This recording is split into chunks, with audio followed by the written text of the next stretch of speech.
معزز حاضرین اور محترم خواتین، ہم اللہ کے نام سے اس سال کی نماز تراویح کے ساتھ دورہ ترجمہ قرآن کا آغاز کر رہے ہیں۔ اس سے پہلے میں عرض کر چکا ہوں کہ اب میری عمر بھی کافی ہو چکی ہے، قمری حساب سے 68 برس مکمل ہو چکے ہیں، اور مختلف قسم کے عوارض بھی مجھے لاحق ہیں،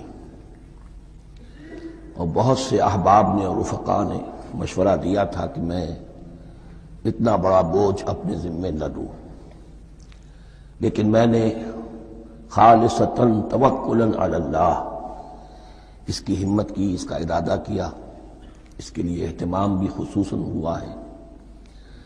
مجھے اندازہ ہے کہ اب میرے خیالات کی جو رو ہے وہ اب اتنی تیز نہیں ہے جتنی کبھی ہوا کرتی تھی۔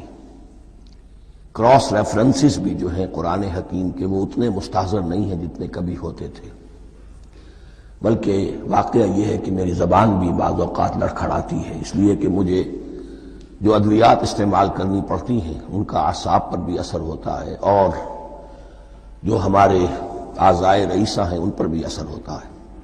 بہرحال ان سب کے علی الرغم اللہ کا نام لے کر آغاز کر رہے ہیں۔ میری انتہائی نگارش یہی ہے، تیرے نام سے ابتدا کر رہا ہوں۔ ابھی میں نے سورہ فاتحہ کی تلاوت کی اور آپ نے سماعت فرمائی۔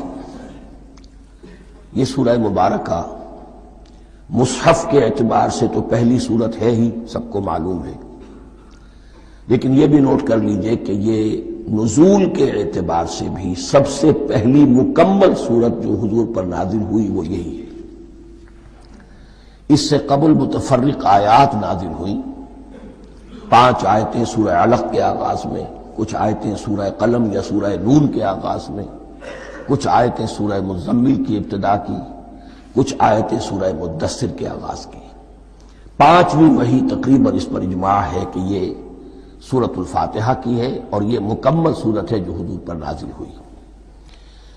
سورۃ الفاتحہ کے معنی ہوئے افتتاحی سورت، فتح یفتح کے معنی ہے کھولنا، مفتاح کنجی کو کہتے ہیں، چابی کو، تو یہ اوپننگ سورہ آف دی قرآن، قرآن حکیم کی افتتاحی سورت۔ ویسے جیسا کہ میں تعارف قرآن کے ضمن میں عرض کر چکا ہوں، عربوں کا یہ مزاج تھا کہ جس چیز سے انہیں خصوصی محبت ہوتی تھی اس کے بہت سے نام رکھتے تھے، اس کے بھی بہت سے نام ہیں۔ سورۃ الفاتحہ سب سے عام ہے، لیکن الکافیہ، الشافیہ، ام القرآن، اساس القرآن، کم سے کم یہ 4 نام تو میں سمجھتا ہوں کہ ہر مسلمان کو مزید معلوم ہونے چاہیے، اور بھی بہت سے نام۔ اس سورہ مبارکہ کی بالاتفاق و بالاجماع 7 آیتیں ہیں، اگرچہ ان کی ترتیب میں کچھ اختلاف ہے۔ ایک رائے، یہ رائے امام شافعی کی بھی ہے اور بصرہ کے جو قراء تھے ان کی بھی ہے، کہ آیت بسم اللہ بھی سورہ فاتحہ میں شامل ہے، اس کا جز ہے، وہ اس کو شامل کر کے پھر 7 آیتیں بناتے ہیں، تو آخری جنہیں ہم 2 آیتیں سمجھتے ہیں، صراط الذین انعمت علیہم غیر المغضوب علیہم ولا الضالین، وہ ان کے نزدیک ایک آیت ہے۔ تو گویا کہ نتیجہ یہ نکلا کہ آیتوں کی تعداد 7 ہی رہتی ہے۔ امام ابو حنیفہ رحمۃ اللہ علیہ کا موقف اور کوفے کے جو قراء تھے ان کا بھی موقف یہ ہے کہ آیت بسم اللہ نہ سورہ فاتحہ کا جز ہے نہ کسی اور سورت کا جز ہے، سوائے ایک مقام پر جہاں حضرت سلیمان علیہ السلام کا خط جو ہے نقل ہوا ہے، جنہوں نے ملکہ سبا کو لکھا تھا، انہ من سلیمان و انہ بسم اللہ الرحمن الرحیم، تو قرآن کے متن میں صرف اسی جگہ پر یہ آیت شامل سمجھتے ہیں، باقی یہ صرف علامت کے طور پر کہ یہاں سے ایک نئی سورت شروع ہو رہی ہے درج کی گئی ہے۔ اس سورہ مبارکہ کو الصلاح قرار دیا گیا ایک حدیث میں، اس کا جو اسلوب ہے وہ دعا کا ہے، اور دعا کے ساتھ اس کی جو مناسبت ہے، اور پھر اسی کی وجہ سے ہماری نماز کا یہ جزو لا ینفک بنا دیا گیا، بلکہ ایک حدیث جو میں آپ کو سناؤں گا اس میں اسی کو نماز قرار دیا گیا، الصلاح یہی ہے۔ ویسے وہ حدیث مبارک موجود ہے، من لم یقرأ بفاتحۃ الکتاب لا صلاۃ لمن لم یقرأ بفاتحۃ الکتاب، جو شخص سورہ فاتحہ کی تلاوت نہیں کرتا اس کی کوئی نماز نہیں۔ اس کے حوالے سے بھی ہمارے ہاں دو مسلک ہیں، ذکر صرف اس لیے کر رہا ہوں کہ آپ کے علم میں ہو، ان میں کوئی بنیادی فرق نہیں ہے۔ کسی بھی ایک رائے کا انسان قائل اور حامل ہو سکتا ہے بغیر اس کے کہ دوسرے کو بالکل غلط قرار دے، بلکہ یہ کہ اس کے لیے بھی گنجائش اپنے ذہن میں اور اپنے دل میں رکھے۔ تو ایک رائے یہ ہے کہ یہ میں کیا عرض کر رہا تھا، کوئی بھول گیا ہوں۔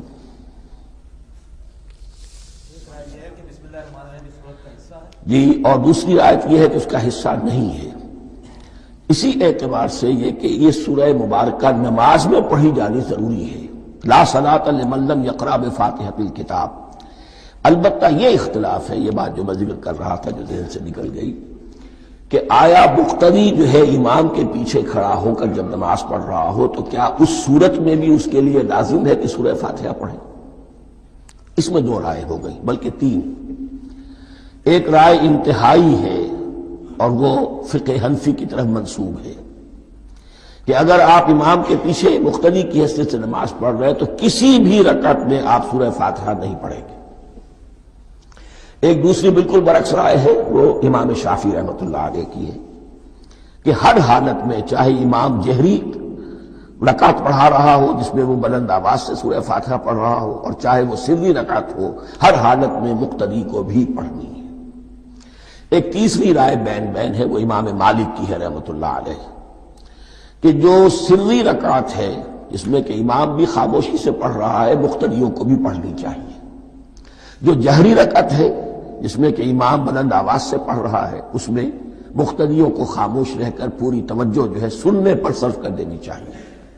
اذا قرئ القرآن فاستمعوا له وانصتوا، جب قرآن پڑھا جا رہا ہو تو پوری توجہ اس کے پڑھنے پر مرکوز کر دو اور خود خاموش رہو۔ میرے اپنی رائے میں یہ تیسری رائے سب سے زیادہ صائب ہے، اور اس میں کسی طرح کی بھی کوئی پیچیدگی پیدا نہیں ہوتی۔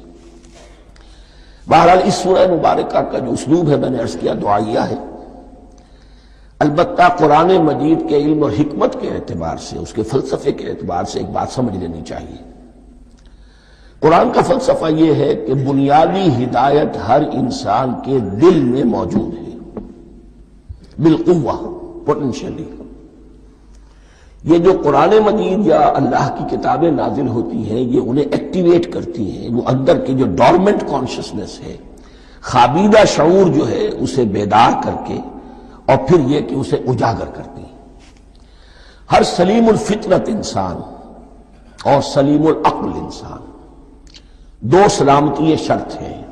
سلیم الفطرت، نیچر پرورٹڈ نہ ہو، فطرت مسخ نہ ہو گئی ہو، عقل سلیم ہو۔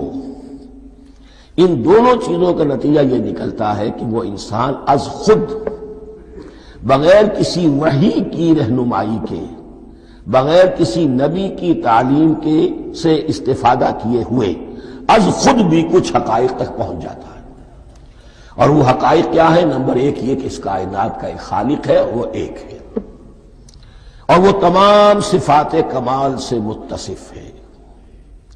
نمبر دو یہ کہ انسان کی زندگی صرف یہ زندگی نہیں ہے، بلکہ ایک اور زندگی ہے کہ جس میں اس زندگی کے اعمال کے نتائج برآمد ہوں گے۔